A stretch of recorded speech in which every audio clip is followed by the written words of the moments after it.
takes a turn like that, all of a sudden, a lot of attention, and now we're talking about investigating forensics and everything else. And I believe you had an opportunity to speak with a good friend of ours today about all of this.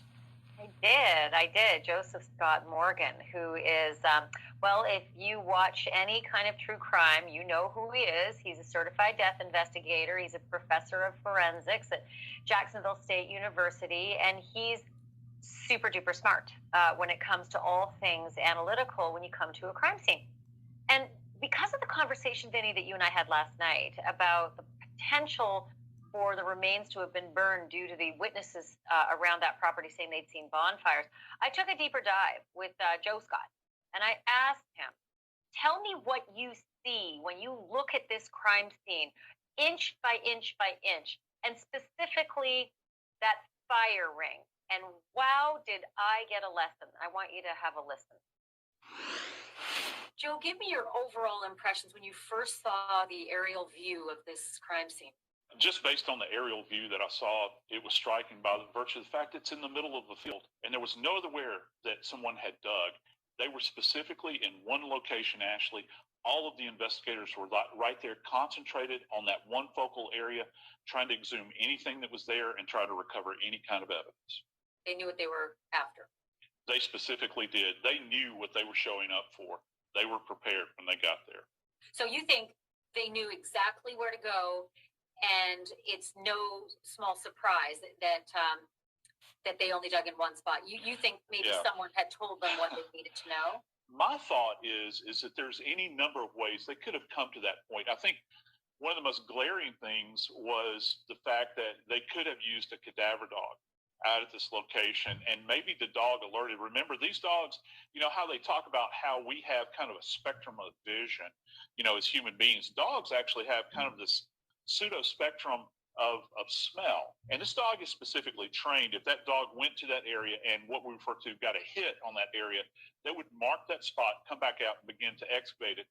And if we're talking about where two bodies have been deposited, okay, there would have been a concentration of the scent that the dog just couldn't get away from. I mean, it's stimulating for them. The other thing that was kind of rattling around in my brain is, did somebody have specific knowledge of this area that maybe at some point in time spoke with the police or the prosecutor and said, hey, look, you know, I have knowledge of this. Maybe I heard something.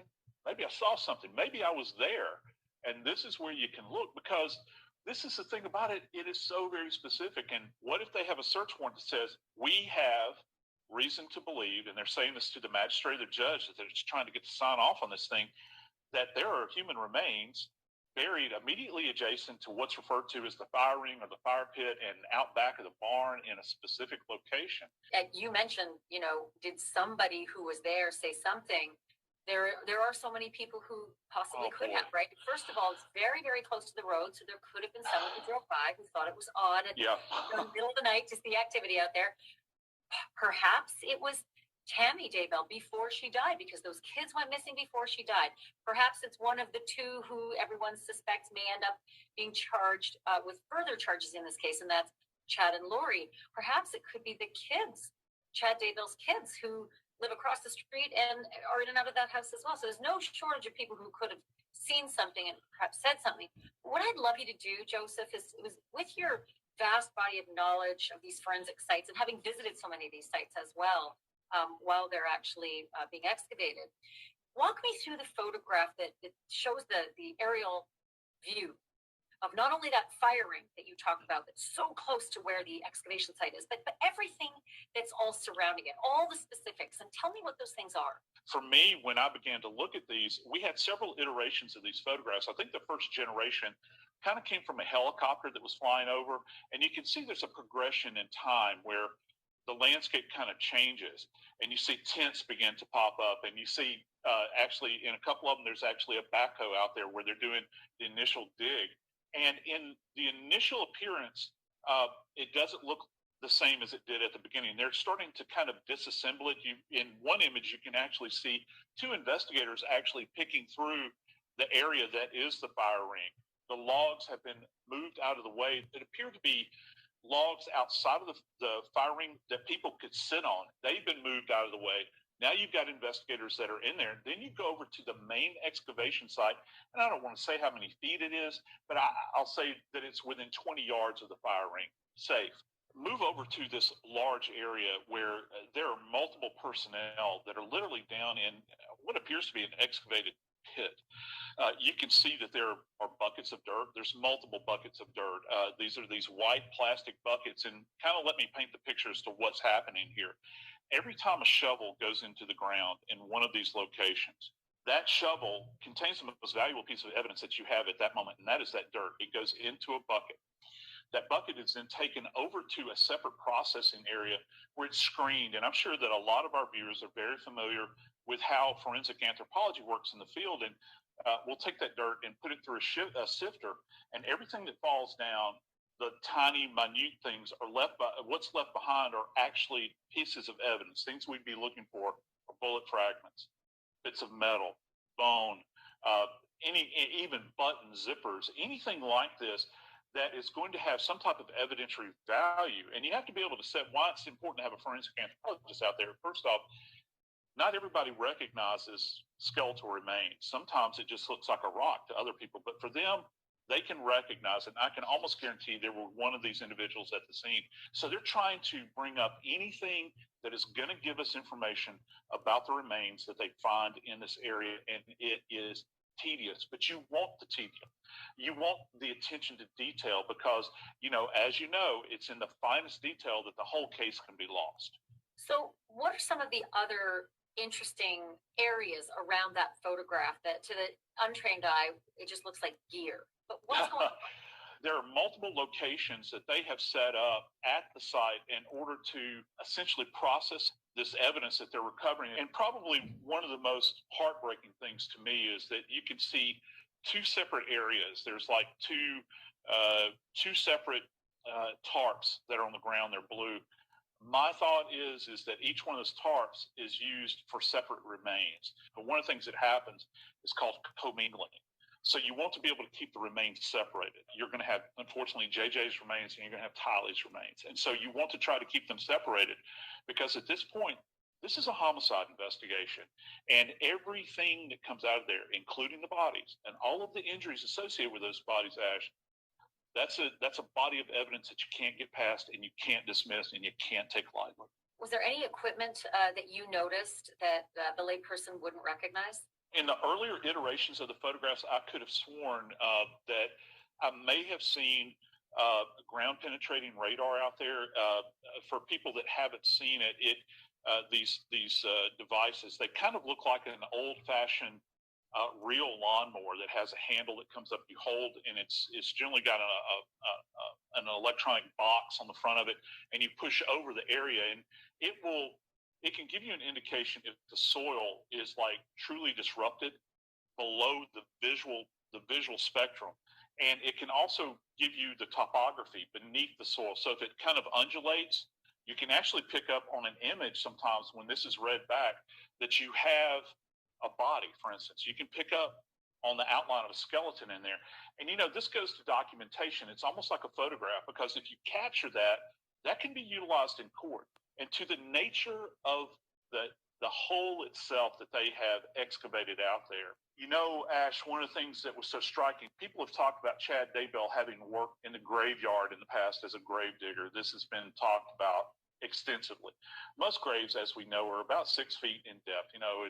It's just part of our vernacular in English. We talk about 6 feet under, that sort of thing. This is a shallow grave. This is not like you can look at the relative height regarding the investigators that are down in this dugout area. This doesn't go down 6 feet. Whatever happened out there was done in kind of a shallow format. Did you see in any of the photographic evidence any indication that these investigators were going through the fire ring, were going through to see if anything had been burned in there? As an investigator, I'm going through it. I'm going through every inch of it. And why this is important is because you want to see if there was any attempt, first off, to get rid of any evidence. You want to see if someone had attempted to burn human remains there. So that is something that they would specifically zero in on. And I find it very interesting, Ash, that 2 scene personnel, at least, were specifically working that area while everybody else was working the excavated area. Working the fire Yes. area. Yeah. So it's more than likely they were taking a good close look. Absolutely. Yeah, I can only imagine.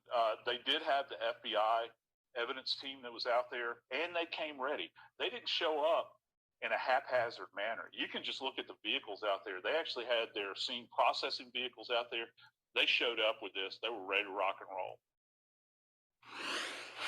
I think that's probably one of the more distressing parts of the conversation, Vinny, is that those investigators were focusing very significantly on that fire ring. At first, I dismissed it as just being nearby, but then looking closer at the pictures and seeing them having taken those cylinder blocks out, moving the seating, getting right in there. I mean, that's distressing stuff. But it was also, I mean, there you can see that picture right there. You can see it's actually its own little scene as well with those two investigators looking at it. It just brings me back to this comment, remember, that we heard in the hearing for Chad Daybell, that one of the sets of remains was egregiously concealed. And all I can think of was that it more than likely could have been that firing. Yeah, and it brings us back to the question of how do they get there? What is the information that they're relying upon? Does it come from a person? Is it digital evidence that they picked up from a phone or an app or a computer somewhere that led them to it? And the other part of this entire investigation of these two is that the third wheel, Alex Cox, was clearly part of this crew. I mean, we saw him at the warehouse. We saw his truck at the storage facility as well in Rexburg. So I'm wondering if at any point the three of them have to communicate with each other in some way other than in person. And if they did, were investigators able to track that down? Or did someone talk? Well, I think it's all of the above, Vinny. Honestly, I think all of those are potential, ripe fields to mine at this point. But I keep going back to what our experts told me last night, which is for all of those morons out there who commit crimes and think because they watch forensic files, they know how to do it, and they think they'll burn the remains. It doesn't work that way. It takes hours upon hours upon hours and fuel upon fuel upon fuel, like upwards of 16 to 20 hours to actually reduce human remains down. And even then, it's not complete. And so those who think they can just do it at 4 o'clock in the morning or when the night is darkest are in for a rude awakening. So that leads me to the notion that a fire that's burning that long, potentially, loads of people could have driven by in the number of hours it would have taken. Loads of people could have had a drink of water at 4 o'clock in the morning and thought, what the heck is that fire doing it? Do you see what I'm getting at? There was a potential for a lot of witnesses if, in fact, there was a long fire to try to get rid of remains. And so the witnesses then would be able to help the police saying, I think you need to have a peek-see at that fire pit and then anything nearby, because it's possible that lots of people may have seen something, not to mention Chad Daybell's own children live there, which is just appalling to think they've been living across from dead children.